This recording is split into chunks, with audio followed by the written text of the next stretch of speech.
Puji Tuhan, bulan ini kita memasuki tema menjadi garam dunia, ya.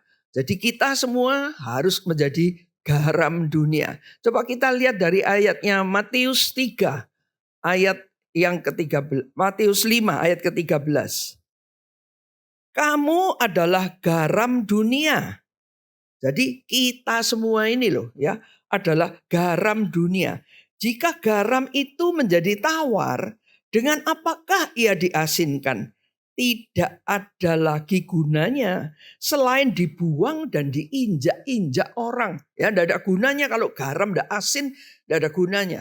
Jadi kalau garam pasti asin dan banyak kegunaannya garam itu ya untuk apa namanya? Makanan supaya sedap, jadi ada garamnya. Kalau hambar kan tidak enak suruh makan hambar-hambar. Tapi perlu garam ya untuk mengasinkan. Terus gereja ini adalah garam. Siapa gereja? Gereja ini bukan bangunannya ini sekarang yang indah ya. Saya sampai kaget tadi jalan. Mana sih ini pintu kayu? Kok enggak kelihatan pintu kayu ini mana ya? Biasanya kan pintu kayu yang di depan. Itu sudah dibongkar semua. Jadi saya sampai pangling ya. Jadi ini apa betul KRC ya? Masuk di dalam hallnya juga. Waduh, kok jadi kayak hotel ya? Puji Tuhan ya. Bukan gedungnya ini gereja. Ini hanya tempat. Hanya wadah untuk berkumpul. Gereja itu siapa? Setiap daripada kita ini adalah gereja-gereja. Ya, kita ini batu-batu yang hidup. Yang sudah dipilih oleh Allah. Menjadi umatnya. Ya, bukan kita yang milih-milih Tuhan. Tapi Tuhan loh yang memilih kita. Tuhan yang memilih kita. Karena itu ini kasih karunia. Kasih karunia yang sudah diberikan ini harus dipelihara. Jangan dibiarkan saja. Tetapi harus dipelihara dengan baik. Keselamatan yang Tuhan sudah beri. Kuasa yang Tuhan sudah beri. Waduh, berkat yang Tuhan sudah beri. Perlindungan yang Tuhan sudah beri. Apa saja yang Tuhan sudah berikan. Ini luar biasa. Karena itu kita sudah menerima. Kita juga harus jadi saluran. Karena aku memberkati engkau supaya engkau menjadi berkat bagi orang-orang yang lain. Ya, sehingga kita ini menjadi garam. Garam dunia. Orang yang di luar sana itu banyak yang belum mengenal Tuhan yang benar. Tapi kita mau menjadi contoh. Menjadi teladan. Supaya kita ini tampil beda. Tidak sama dengan yang di luar. Ya, kita harus tampil beda. Karena itu kita ini garam. Dari Markus 9 ayat 50 juga dikatakan. Garam memang baik. Tapi jika garam itu menjadi hambar, dengan apa kamu mengasinkannya? Tidak bisa kita mau mengasinkan garam yang hambar. Ya. Hendaklah kamu selalu mempunyai garam di dalam dirimu. Selalu hidup berdamai seorang dengan yang lain. Ya, jadi kita nih selalu hidup damai. Dan kita nih menjadi membawa damai. Ya, karena Tuhan mengajarkan demikian. Yesus saja datang. Pergi ke tempatnya tadi dikatakan Pak Arifin. Tukang cukai. Ya, itu orang berdosa.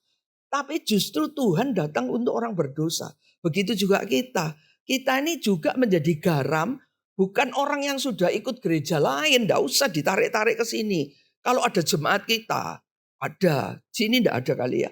Yang di Lembah. Itu ada jemaatnya yang ditarik-tarik. Untuk terus buka gereja sendiri. Ikut gereja lain. Oh tidak apa-apa, kita berkati. Supaya kamu bisa mengembang ke kiri dan ke kanan. Jadi makin banyak. Kita tidak bisa kerja sendiri. Karena kita harus teamwork ya. Jadi harus kerja tim bersama-sama. Tidak bisa sendiri-sendiri. Sama dengan kita ini adalah batu-batu hidup gereja. Ya, gereja ini orang-orangnya ini yang gereja. Kalau tidak ada orang-orangnya, gedungnya ini tidak ada gunanya. Ya, gedung ini hanya wadah. Justru gereja itu adalah kita-kita semua ini. Manusia-manusianya ini. Ini gerejanya yang harus jadi garam. Membawa damai.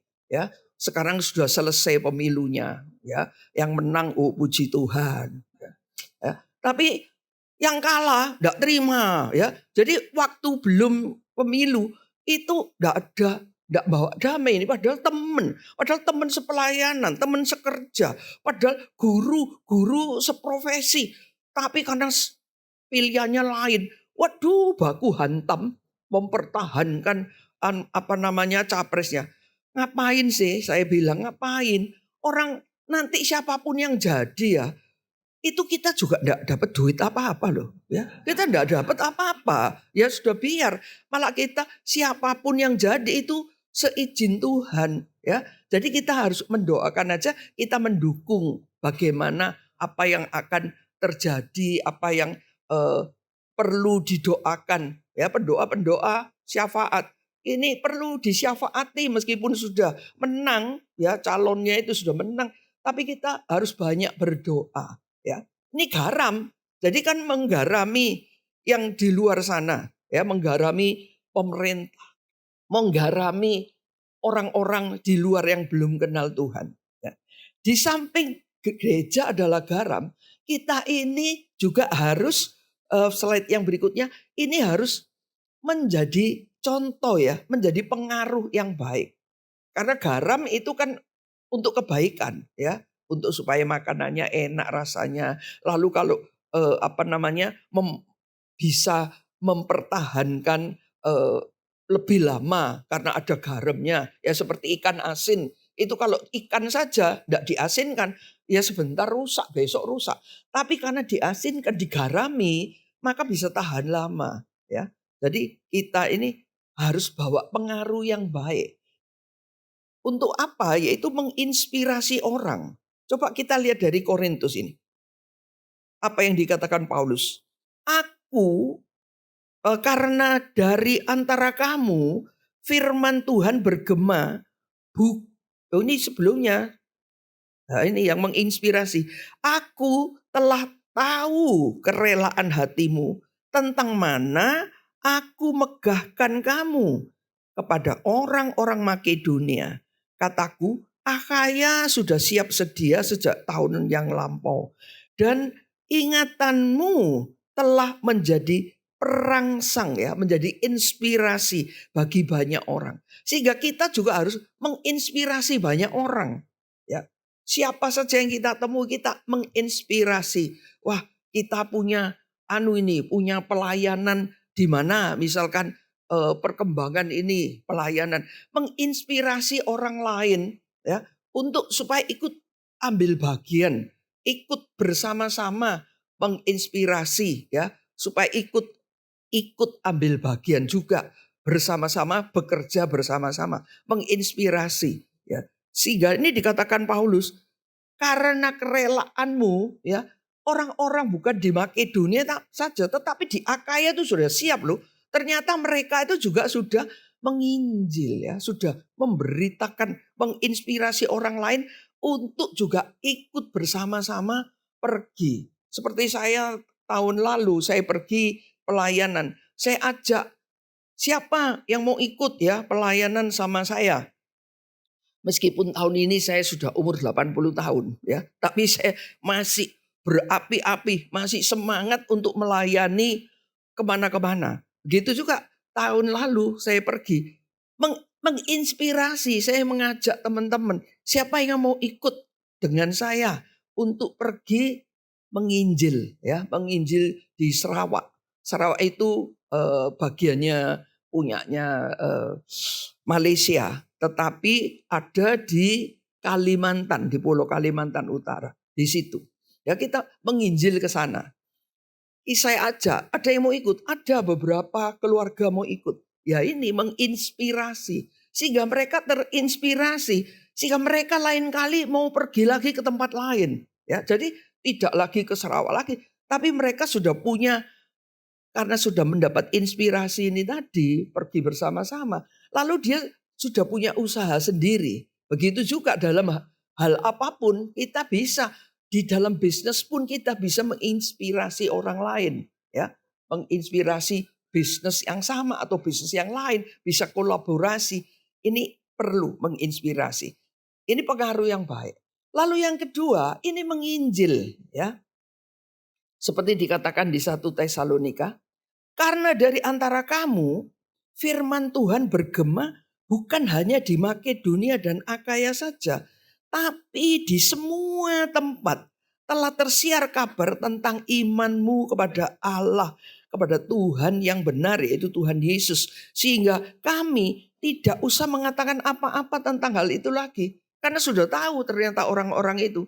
Karena penginjilan yang dilakukan oleh anak buahnya Paulus, ya. Begitu juga kita juga menginjil di mana kita berada, di bisnis kita, di pekerjaan kita, di pelayanan kita, kemana kita ini menjadi saksi, menjadi berkat bagi orang lain, yaitu menggarami orang lain supaya tertular, ya, supaya tertular.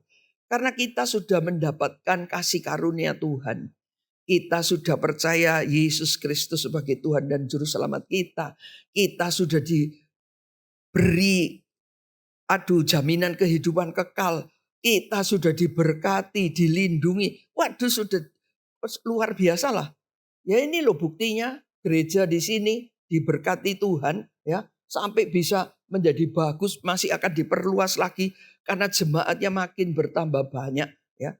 Tapi jemaat ini harus dimuridkan. Kalau tidak dimuridkan, nanti ada goncangan, gampang gampang loyo, ya, gampang hilang. Jadi kita harus solid, ya, harus kuat. Lalu yang berikutnya, kadang-kadang kita ini juga mengalami seperti yang ini, ya. Mestinya mendapat pengaruh yang baik, tapi sekarang sesudah kamu mengenal Tuhan yang benar, atau lebih baik kamu sudah dikenal oleh Tuhan, bagaimanakah kamu berbalik lagi kepada roh-roh dunia yang lemah dan miskin dan mau mulai memperhambakan diri lagi kepadanya, ya. Ini yang undur, ya, banyak. Jadi jangan sampai, saya kira di sini tidak ada, ya, tapi lagi-lagi di lembah itu banyak yang undur, ya, karena masalah, karena mengalami tantangan. Sudah tidak Tuhan-Tuhanan lah, ya. Salah. Tuhan ini yang memberi kita macam-macam kok, ya. Jangan ditinggal Tuhannya. Meninggalan yang lain boleh. Di samping pengaruh yang baik, ya, yang pengaruh baik, yang ketiga, ini adalah yang ketiga, poin yang ketiga, kemunduran. Jangan sampai kita ini backslide, ya. Jangan sampai kita ini undur daripada Tuhan. Seperti dikatakan di Matius ini. Dan karena makin bertambahnya kedurhakaan, maka kasih kebanyakan orang akan menjadi dingin. Jadi orang sudah tidak ada empati dengan orang lain, ya, yang dipikirin hanya untuk dirinya sendiri saja. Tapi Yesus berkata, setiap orang yang siap membajak tapi menoleh ke belakang tidak layak untuk kerajaan Allah. Kita nih selalu kingdom, malah terus kita tidak masuk di dalam kingdomnya, kan rugi, ya. Karena yang mau membajak, siap melayani, siap mau ngikut Tuhan, harus ikut yang benar, ya. Harus ikut yang benar dengan apa? Menjadi pelaku firman-Nya, melakukan aturan mainnya Tuhan. Itu yang harus kita lakukan. Maka itu yang lainnya itu ditambahkan. Makanya Yesus kan mengajarkan, carilah kerajaan Allah lebih dahulu dan kebenarannya. Kebenarannya itu ya firman-firmannya itu. Itu yang dicari dan kita lakukan. Bukan cuma mendengar tok tapi tidak melakukan. Itu ya sama seperti orang Farisi, ya. Orang Farisi cuma pinter firman, head knowledge betul, ya, hafal semua ayat, tapi tidak menjadi pelaku, tidak ada gunanya, ya. Berikutnya, yang keempat, ini kecenderungan untuk hidup di dalam dosa. Ya, ini baik. Lagi-lagi di lembah, ya, di sini tidak ada, ya. Seneng, ya, sudah tahu itu narkoba tidak bagus, sudah bertobat. Wih, bertobat bertahun-tahun hidupnya bagus. Aduh, satu kali diserahin uang agak banyak sedikit menghilang. Loh, kemana ini anak kok enggak ada, ya? Waduh, sudah narkobaan lagi. Tuh, ya. Jadi seperti yang dikatakan Lukas ini. Lalu ia keluar dan mengajak 7 roh lain yang lebih jahat daripadanya, dan mereka masuk dan berdiam di situ. Maka akhirnya keadaan orang itu lebih buruk daripada keadaannya semula. Ini mengenai orang yang sudah dilayani, ya, sudah dilepaskan, sudah dibebaskan dari segala keterikatannya. Tapi balik lagi, ya, tidak mengisi dirinya dengan firman, tapi diam saja. Seperti tidak menjadi pelaku firman, maka roh-roh jahat yang sudah keluar itu tadi akan kembali lagi dengan 7 roh temennya yang jahat, ya. Ini makin tambah parah, ya. Terus yang berikutnya, ayat yang berikutnya dari ini 2 Timotius. Sedangkan orang jahat dan penipu akan bertambah jahat, ya. Di akhir zaman dikatakan di firman Tuhan, yang jahat makin jahat, yang baik makin baik. Menjadi baiklah saja kita ini supaya makin baik, ya. Jangan jadi jahat karena nanti makin jahat. Tetapi hendaklah engkau tetap berpegang pada kebenaran yang telah engkau terima dan engkau yakini, yaitu percaya kepada Tuhan yang benar ini. Iman ini jangan sampai goyah, ya. Jangan sampai mau digoyangkan dengan iming-imingnya dunia yang makin hari makin wah dan makin canggih. Teknologi ini makin canggih, ya. Saya gaptek, ya. Tapi waduh, anak-anak ini sudah makin canggih, apalagi ada AI, ya. Ada AI, waduh, tambah bisa macam-macam.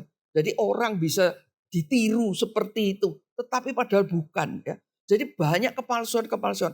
Makin canggih, kejahatan juga makin banyak. Karena itu kita harus hati-hati, kita jangan ikut, tetapi kita tetap berpegang pada kebenaran yang benar ini. Ya. Lalu yang berikutnya,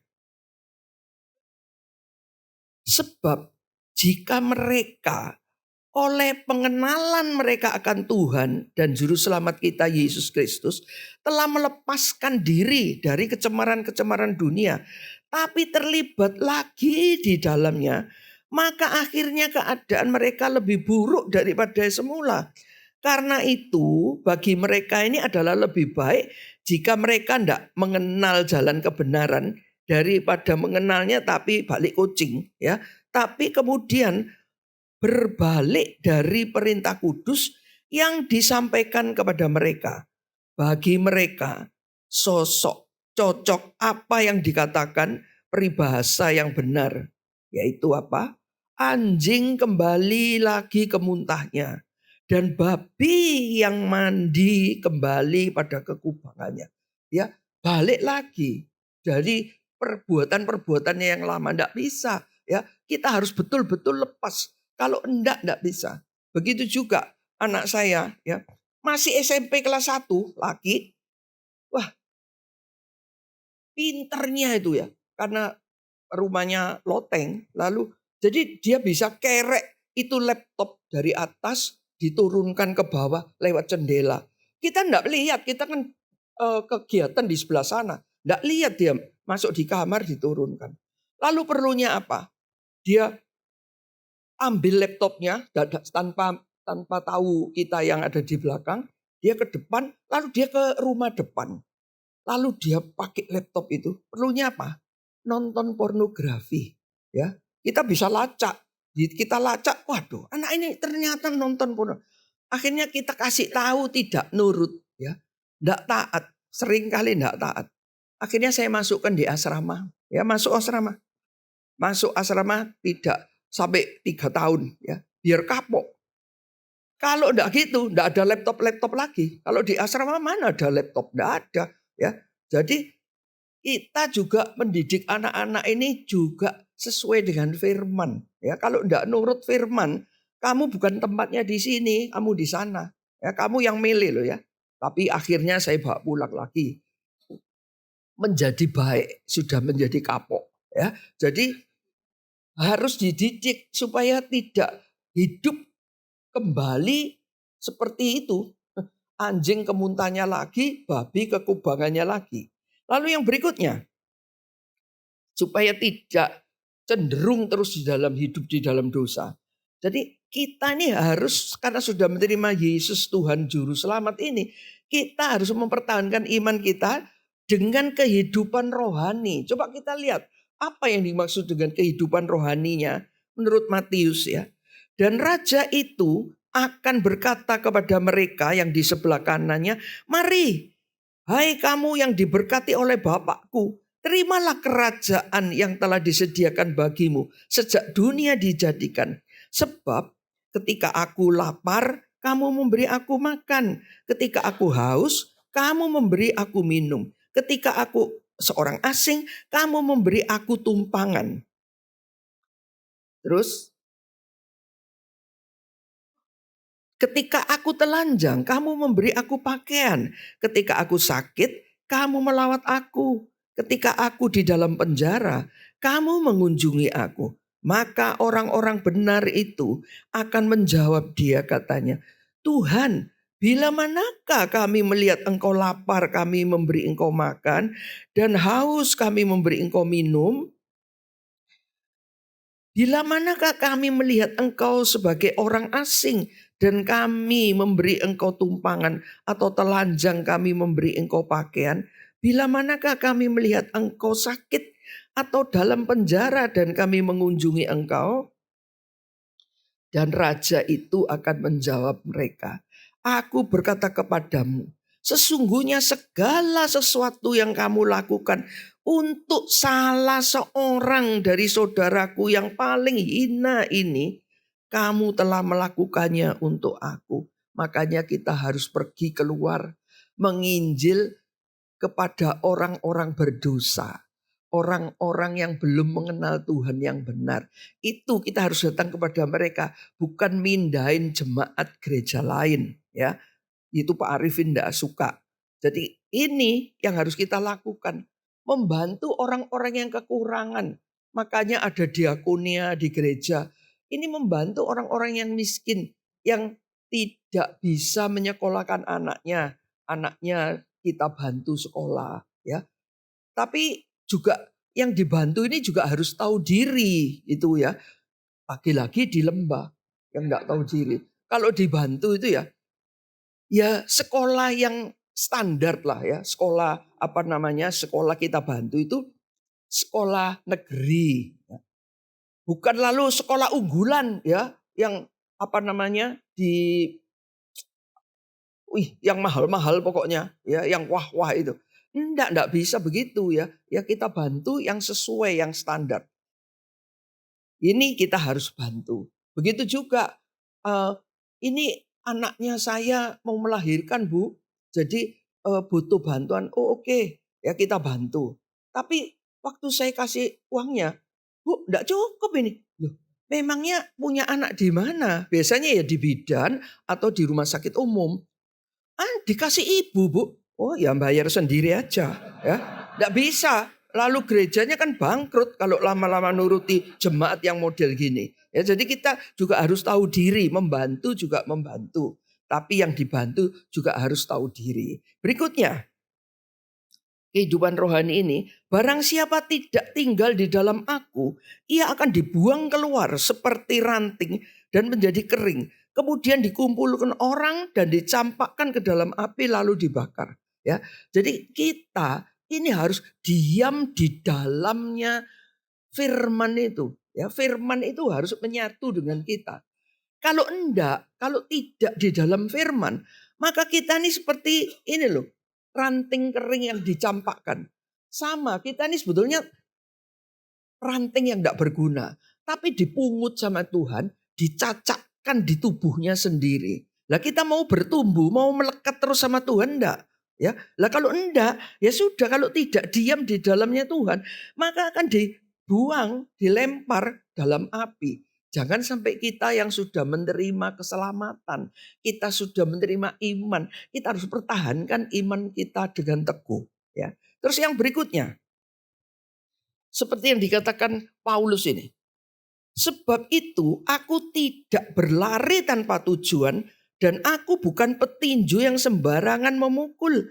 Tapi aku melatih tubuhku dan menguasainya seluruhnya supaya sesudah memberitakan Injil kepada orang lain, jangan aku sendiri ditolak.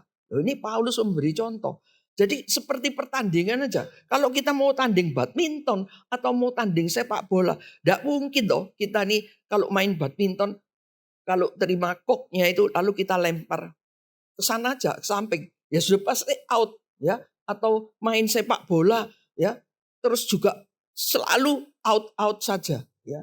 Tidak bisa dengan fokus gitu. Ya, tidak mungkin. Kita akan melatih supaya menang. kita akan melatih dengan baik supaya kita menang. Begitu juga yang dilakukan Paulus. Dia melakukan dengan baik dan melatih apa yang dia lakukan itu dengan baik. Supaya jangan nanti setelah dia selesai menginjil, lalu sendiri dia tidak diterima di dalam kerajaan surga. Ya, karena itu kita harus tetap menjadi pelaku firman dan melakukannya dengan teguh, dan iman ini kita pertahankan sungguh-sungguh. Jangan sampai terkikis ataupun kalah dengan hal-hal yang dunia. Ya. Berikutnya, mungkin gambarnya. Ya. Ini saya baru bulan lalu pelayanan kembali ke Sarawak. Ini di ketinggian kira-kira 2000 kaki, ya. Ini jadi pemandangannya bagus. Ini kita akan membangun rumah doa di tempat ini. Dan puji Tuhan, di situ tiba-tiba dipasang tower oleh pemerintah. Sehingga jalannya waktu saya ke situ, waduh setengah mati itu, buecek semua ya. Jalannya mesti naik mobil yang double garden itu sampai aduh udah karu-karuan naik ke atas itu. Sehingga pemerintah pasang tower di situ. Minta tempat. Tapi imbalannya jalan itu nanti akan diaspal. Luar biasa. Ini kasih karunia Tuhan. Ya. Lalu di itu tempatnya itu agak flat. Jadi kita bisa mau membangun di situ camping ground. Jadi juga orang-orang, jadi orang luar pun boleh bisa camping di situ. Nah, terus kita yang menginjil, ya, memberitakan firman yang benar, memberitakan Tuhan yang benar supaya mereka juga bertobat. Lalu yang berikutnya, nah ini luar biasa. Belum tentu kita bisa mengalami kayak begini.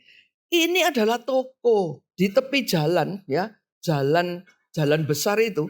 Ini di tepi, di tepinya ini ada toko-toko ini. Toko-tokonya panjang, ya. Jualannya ini coba lihat. Tidak ada orangnya.